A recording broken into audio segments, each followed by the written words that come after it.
Sa ilalim ng lupain ng Turkey, may natuklasang syudad na hindi nakikita ng karamihan.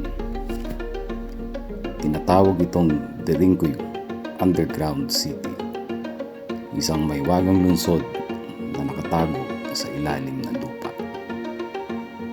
May mga bahay, simbahan, silid-aralan at lagusan papunta sa ibang bahagi ng syudad. Sinasabing kayang tirhan mahigit 20,000 tao. May mga sistema ng bentilasyon, tunawan ng alak, at mga pintuang bato na kayang isira mula sa loob. Parang handa sila magtago sa isang panig na hindi natin alam. Hanggang ngayon, walang linaw na sagot kung sino nagtayo nito.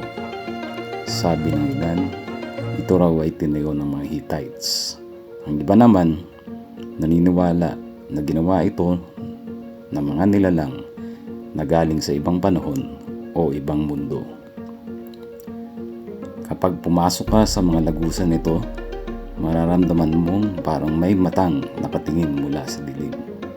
Tahimik, pero ramdam mong may kwento ang bawat bato. Derinkuyu, isang lungsod na nagtatago sa ilalim ng ating mundo.